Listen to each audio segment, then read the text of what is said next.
नमस्कार, ये विस्तार न्यूज देख रहे हैं आप और बड़ी खबर में मैं हूं आपके साथ सोहन सिंह। रुक कर लेते हैं इस वक्त की बड़ी खबर का। दरअसल यूपी बोर्ड की परीक्षाओं को लेकर अहम फैसला सामने आया है। यूपी बोर्ड की 10वीं की परीक्षाएं रद्द कर दी गई हैं। इसके अलावा 12वीं की परीक्षाएं जुलाई के दूसरे हफ्ते में आयोजित की जा सकती हैं। उस वक्त कोरोना की लहर कैसी है, हालात कैसे हैं, उसके मद्देनजर कोई फैसला लिया जा सकता है।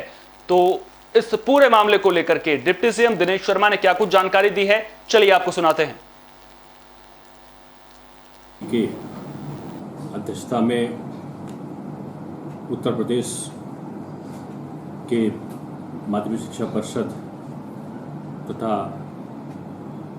अन्य बोर्डों के जो 6ठे, 7वें, 8वें, 9वें और 11वें के विद्यार्थी थे, उनके संदर्भ में ये निर्णय लिया गया कि उनको प्रमोट किया जाएगा और इसी तरीके से हाई स्कूल के जो विद्यार्थी होंगे माध्यमिक शिक्षा परिषद बोर्ड के, उन विद्यार्थियों, उन छात्रों को भी प्रमोट करने का निर्णय और हाई स्कूल की जो वर्ष 2021 की परीक्षा है उसे निरस्त करने का निर्णय माननीय मुख्यमंत्री जी के साथ बैठक में लिया गया। और उत्तर प्रदेश के विद्यार्थियों की सुरक्षा और उनके भविष्य को देखते हुए साथ में ये भी निर्णय हुआ कि किस प्रकार से जो हाई स्कूल के विद्यार्थी हैं उनको बोर्ड में प्रमोट करने की प्रावधि क्या होगी। इस प्रावधि के को बनाने के लिए जो विस्तृत निर्देश, दिशा निर्देश हैं कि इनको 10 से कक्षा 11 में किस प्रकार से प्रोन्नत किया जाए, उस संबंधित माध्यमिक शिक्षा परिषद को के अधिकारियों को उसके निर्देश दिए गए हैं। इसी प्रकार से कक्षा 12 के विद्यार्थियों के लिए ये कहा गया है कि उनके परीक्षा के महत्व को देखते हुए, उनके भविष्य को देखते हुए और परीक्षा की उपयोगिता को देखते हुए ये निर्णय लिया गया कि जो इंटरमीडिएट में पढ़ने वाले जो हमारे विद्यार्थी हैं, जिनकी संख्या लगभग 26,10,316 के आसपास है, ऐसे विद्यार्थियों की जो परीक्षा है वो जुलाई के द्वितीय सप्ताह में, यदि सारी स्थितियां कोरोना संक्रमण की अनुकूल होती हैं, सामान्य होती हैं, तो भविष्य को देखते हुए इस बारे में द्वितीय सप्ताह में जुलाई के 12वीं कक्षा की परीक्षा को कराने का प्रयत्न किया जाएगा।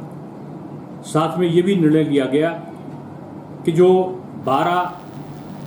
10 प्रश्न पूछे जाते थे एक परीक्षा में, उन 10 प्रश्नों में 5 प्रश्नों का चयन करना होता था, उसकी जगह इस बार 10 में से केवल 3 प्रश्नों का चयन उत्तर प्रदेश। इसी खबर पर ज्यादा बातचीत के लिए हमारे ब्यूरो चीफ अनूप शुक्ला हमारे साथ जुड़ गए हैं। अनूप जी, कहीं ना कहीं जो बाकी बोर्ड थे वो 10वीं की परीक्षा पहले ही रद्द कर चुके थे और अब यूपी बोर्ड ने भी 10वीं की परीक्षा रद्द करने का फैसला किया है। उसके अलावा 12वीं की परीक्षाओं को लेकर के जुलाई के दूसरे हफ्ते में जो है जानकारी निकलकर सामने आ सकती है। लेकिन अगर इस पूरे फैसले पर एक नजर डालें तो कितना अहम ये फैसला और इसका छात्रों पर क्या कुछ फर्क पड़ेगा या फिर प्रभाव पड़ेगा? तो प्रभाव बेशक पड़ना ही पड़ना है, क्योंकि 10वीं जो बोर्ड के जो छात्र थे, 56 लाख लगभग यूपी के छात्र हैं, जो बहुत समय से इंतजार कर रहे थे कि उनकी परीक्षा को लेकर क्या फैसला आएगा, वो असमंजस की स्थिति में थे। हालांकि सारे और बोर्डों की परीक्षा तो निरस्त हो चुकी है 10वीं की, लेकिन यूपी बोर्ड की अभी फंसी हुई थी, मतलब असमंजस की स्थिति बनी हुई थी। बेशक 56 लाख जो इसके परीक्षार्थी हैं 10वीं बोर्ड के, वो बेहद खुश होंगे इस बात पे कि उन्हें तैयारी करने की अब अभी फिलहाल जरूरत नहीं है इस बात की, क्योंकि कोरोना काल में सब कुछ अस्त व्यस्त है। किसी के घर में कोई बीमार पड़ा हुआ है, कोई खुद बीमार पड़ा हुआ, काफी चीजें हैं। तो ये असमंजस की स्थिति खत्म हुई, ये बहुत अच्छी चीज है।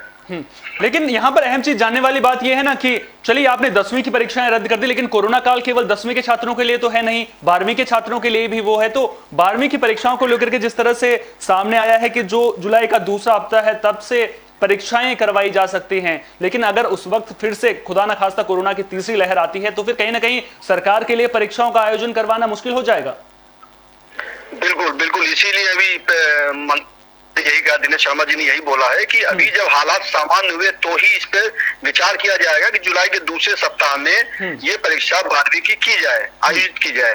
लेकिन अभी ये तय नहीं है कि कैसे क्या हो, क्योंकि जाहिर सी बात है बहुत से विद्यार्थियों ने ये बोला है कि हमें परीक्षा 12वीं की परीक्षा न देनी पड़े, बोर्ड की परीक्षा न देनी पड़े। यहाँ तक कि सुप्रीम कोर्ट के जज को भी ये बात लिखी गई है, कई छात्रों ने लिखी है कि 12वीं क्लास की जो बोर्ड की परीक्षा उसको रद्द किया जाए, लेकिन अभी फैसला लिया नहीं गया। असमंजस की स्थिति कारण ये भी है, सरकार के सामने एक और कारण है कि पिछली बार भी यही हुआ था, इस बार भी यही हो रहा। तो ये जो विद्यार्थी जब 12वीं जब पास करेंगे तो चूंकि वो प्रमोट हो चुके होंगे, तो प्रमोट होने के बाद उनको आगे के जो कंपटीशन होते हैं उनमें बड़ी दिक्कतें आएंगी। बिल्कुल, ये बड़ा सवाल है कहीं ना कहीं। और उसके अलावा मैं अगर 10वीं की परीक्षा के बारे में बात करूं तो 6ठी से 9वीं के छात्रों को आपने प्रमोट कर दिया, 11वीं के छात्रों को आपने प्रमोट कर दिया, 12वीं के छात्रों के लिए कहा है कि जो परीक्षाएं हैं वो जुलाई के दूसरे हफ्ते में हो सकती हैं। 10वीं के छात्रों के भविष्य का क्या होगा? क्या भविष्य में परीक्षाएं हो सकती हैं? और अगर परीक्षाएं नहीं होती तो प्रमोशन होगा तो वो किस आधार पर होगा? इसको लेकर के आप को क्या कुछ जानकारी मिल पाई अभी तक? ये इसके लिए अभी 9th का रिजल्ट मांगा गया है कि 9th के रिजल्ट क्या है इन लड़कों के, जिनका 10वीं का इन्होंने जो आगे प्रमोशन वाले 11वीं प्रमोशन की बात है, ये भी 9th की बात रिजल्ट मांगा गया है।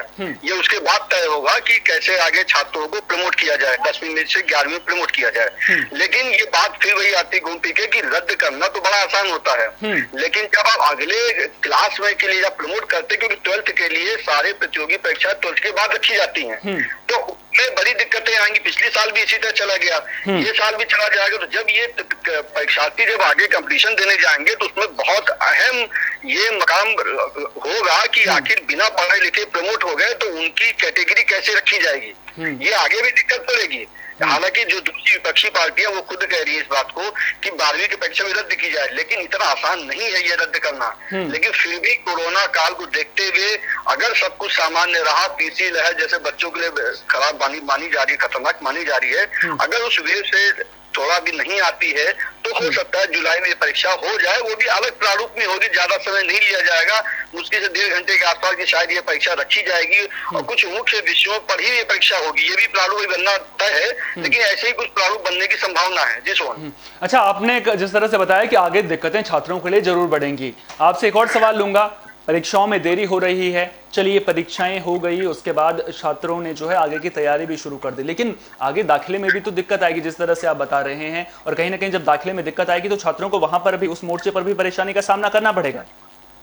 बेशक बेशक ये सरकार अपने संज्ञान में रखे हुए है, क्योंकि दूसरी पार्टियां तो एकदम से बोल देती हैं कि भाई रद्द दो, लेकिन ये अभी दिक्कतें आगे आएंगी, क्योंकि पिछला साल भी ऐसा चला गया, ये साल भी ऐसे चला जाएगा अगर चला गया तो आगे जो कंपटीशन होते सारे IIT या CPI या PNT वगैरह जितने मेडिकल हैं, इंजीनियरिंग जितने भी हैं, उन सब में ये बहुत दिक्कत करेंगे, क्योंकि इनमें ये 0 सेशन एक तरह से चला जाएगा ये, तो ये इनके लिए आगे बहुत दिक्कत हो सकती है। इसी संज्ञान को रखते हुए सरकार अभी थोड़ा सा असमंजस की स्थिति में है कि आखिर अगर एग्जाम हो जाए तो किसी तरह से थोड़ा बहुत परीक्षा ले ली जाए, लेकिन ये अभी तय नहीं है, क्योंकि अभी कोरोना की स्थिति तय होने के बाद ही ये सरकार इस पे अपना फैसला दे पाएगी। चलिए, आखिरी सवाल आपसे लूंगा। प्रारूप को लेकर के चर्चाएं चल रही हैं, बाजार भी गर्म है, कोई कह रहा है 30 मिनट की परीक्षा होगी, कोई 1.5 घंटे की बात कर रहा है, लेकिन सवाल बहुत सारे हैं। हालांकि अभी तक कोई आधिकारिक बयान निकलकर सामने इस पूरे मसले को लेकर के नहीं आया है, लेकिन आपको क्या लगता है, आपके विचार में जानना चाहूंगा। अगर परीक्षाएं होती हैं तो क्या जो फॉर्मेट है वो बदल सकता है, और अगर बदलता है तो उसमें क्या कुछ बदलाव देखने को मिल सकता है? देखिए, केंद्रीय शिक्षा मंत्री ने जो लिया था, सारे शिक्षा मंत्रियों की बैठक ली थी उन्होंने, सारे राज्यों की, उसमें ये सारे राज्यों की राय ली थी, तो उसमें मोटा मोटा ये निकल के आया था कि आप कुछ विषय जो मुख्य विषय हैं उनकी परीक्षा ले लें, वो भी कम समय में, यानी 1.5 घंटे के समय रखा जाए कम से कम, और या 2 या 3 प्रश्नों के ही उसमें उत्तर रखे जाएं, देना हो, यानी कि क्योंकि भाई जब समय कम होगा तो प्रश्न भी कम हो जाएंगे। ये तो CBSE बोर्ड के आयोजन को लेकर के था ना, जो बैठक हुई थी वो CBSE बोर्ड के आयोजन को लेकर के थी कि CBSE बोर्ड किस तरह से परीक्षाएं करवाता है, लेकिन अगर यूपी बोर्ड में अगर परीक्षाएं होती हैं, 12वीं की परीक्षाएं होती हैं, तो क्या कुछ बदलाव देखने को मिल सकता है प्रारूप में? वो भी इसी रास्ते पे चलेंगे, उनके लिए भी यही रास्ता होगा, वो भी इसी रास्ते पे चलेंगे कि भाई मुख्य विषयों की परीक्षा ले दी जाए, समय की अवधि कम कर दी जाए, और प्रश्न जो है वो भी 2 या 3 कर दिए जाए, यही मोटा प्रारूप बनना, इससे ऊपर कुछ नहीं जाना है। और ये बाकी प्रारूप बन के निकलना है बाहर, क्योंकि जो सीबीएसई का रखा गया है उसी पे यूपी बोर्ड भी उसी तर्ज पे चलेगा। हो सकता है कि थोड़ा उधर हो 19-20 हो सकता है, लेकिन रखा यही प्रारूप जाएगा कि पहले तो समय अवधि कम कर दी जाए, 1.5 से 2 घंटे रखी जाए। कुल विषयों में से मात्र जो मुख्य विषय है 2 या 3 उन्हीं की परीक्षा की जाए। साथ में तीसरा पॉइंट कि जब समय अवधि कम है तो जाहिर सी बात है प्रश्न भी कम होंगे, तो वो भी 2 या 3 रखने की विचार इसमें किया जा रहा है। तो कहीं ना कहीं प्रारूपों में बदलाव होगा, और प्रारूपों में अगर बदलाव होगा तो वो सीबीएसई बोर्ड के इर्द गिर्द ही देखने को मिल सकता है, क्योंकि जो महामारी है वो सीबीएसई बोर्ड पर भी मंडरा रही है और यूपी बोर्ड पर भी मंडरा रही है। बहुत बहुत शुक्रिया अनूप जी तमाम जानकारी को हम तक साझा करने के लिए। तो यूपी बोर्ड की परीक्षाओं को लेकर के अहम अपडेट निकलकर सामने आई है। आपको बता दें कि यूपी बोर्ड की 10वीं की परीक्षाओं को रद्द कर दिया गया है। वहीं 12वीं की परीक्षाओं को लेकर के बड़ा अपडेट ये निकलकर सामने आया है कि 12वीं की परीक्षाएं जुलाई के दूसरे हफ्ते में आयोजित की जा सकती हैं। बड़ी खबर में फिलहाल के लिए इतना ही। देश दुनिया की तमाम अहम खबरों के लिए आप देखते रहिए विस्टा न्यूज। मुझे दीजिए इजाजत, नमस्कार।